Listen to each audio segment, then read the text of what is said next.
Assalamualaikum warahmatullahi wabarakatuh. Alhamdulillahirrabbilalamin. Wassalatu wassalamu ala asrafil anbiya wal mursalin Sayyidina wa habibina wa syafi'ina wa maulana Muhammadin wa ala alihi wa sahbihi ajmain, amma ba'du. Rabbi syrahli sadri wa yassirli amri wa hlul 'uqdatam min lisani yafqahu qawli. Bagaimana kabarnya hari ini sahabat UNIQ?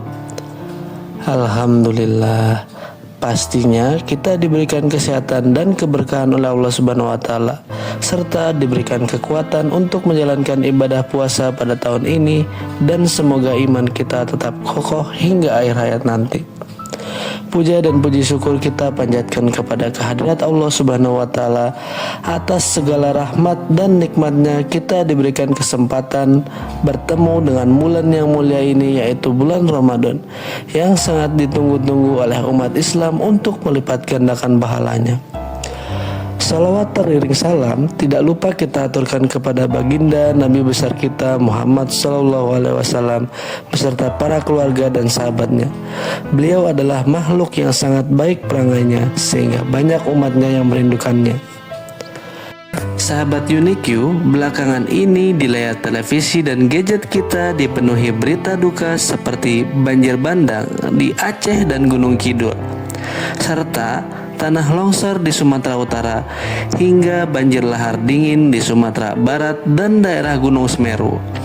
Pernahkah kita bertanya dan memikirkan ini sejenak? Kenapa semua ini bisa terjadi? Apakah ini terjadi secara kebetulan? Mengapa semua kejadian ini terjadi secara beruntun? Berdasarkan data dari FAO, Food and Agriculture Organization atau Organisasi Pangan dan Pertanian, terdapat bahwa dari kurun waktu 2020 hingga 2025, Indonesia mengalami kehilangan lahan,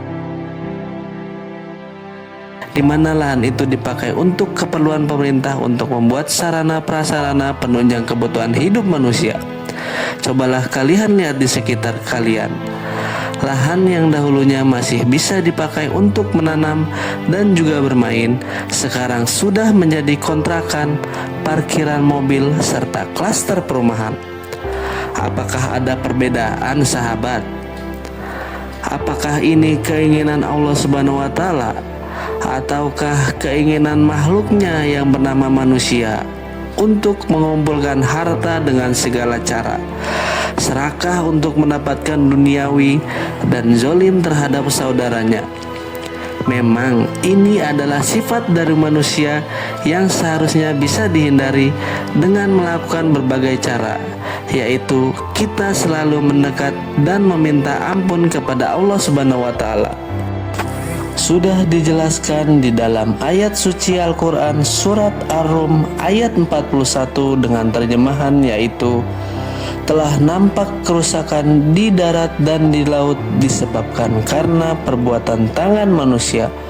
Allah Subhanahu wa taala menghendaki itu agar mereka merasakan sebagian akibat dari perbuatan mereka, supaya mereka kembali ke jalan yang benar.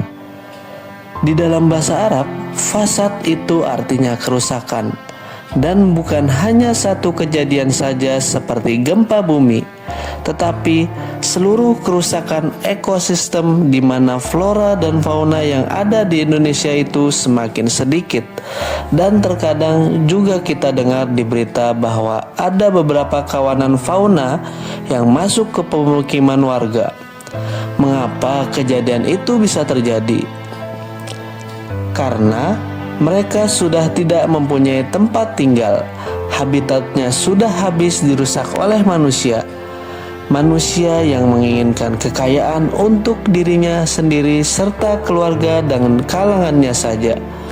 Sedangkan bima kasabat aidin nas itu sudah diprediksi oleh Al-Quran bahwa aktor utama kerusakan itu adalah perilaku manusia seperti kejadian tadi. Seringkali banjir terjadi di hutan karena hutan di hulu sudah gundul. Akar pohon yang seharusnya memegang air kini sudah tidak ada. Akibatnya apa? air langsung terjun ke permukiman warga. Lereng-lereng bukit yang beralih fungsi menjadi pemukiman atau ladang tanpa perhitungan membuat tanah kehilangan kekuatannya saat hujan lebat. Pesan moral yang akan Bapak sampaikan pada kali ini yaitu Allah tidak sedang jahat kepada kita. Sahabat Uniq, bencana ini adalah alarm atau teguran agar kita sadar bahwa ada yang salah dengan cara kita memperlakukan alam. Langkah nyata apa yang bisa kita lakukan di sekolah dan di rumah? Yang pertama yaitu mengurangi plastik. Laut rusak karena sampah plastik kita. Ingat di surat Ar-Rum ayat 41 menyebut kerusakan itu di darat dan juga di laut. Kedua, menanam pohon dan juga menjaganya. Satu pohon dari kita itu adalah sedekah oksigen sekaligus mengikat air tanah. Ketiga, kita menjadi duta lingkungan di rumah dan juga ingatkan kepada orang tua untuk tidak membuang sampah ke sungai. Atau dengan cara kita membuat tempat sampah sendiri di rumah seperti yang ada di sekolah dengan 3 kotak yang berbeda. 1 untuk organik, kedua anorganik, ketiga bahan berbahaya dan beracun. Alam adalah titipan, bukan warisan. Jika kita menjaga alam, alam akan menjaga kita. Semoga saudara-saudara kita diberikan kesabaran dan kita juga dijauhkan dari mara bahaya. Cukup sekian yang bisa Bapak sampaikan pada kesempatan kali ini. Sampai jumpa di cerita hikmah Ramadan SDIT Baitul Jihad lainnya. Assalamualaikum warahmatullahi wabarakatuh.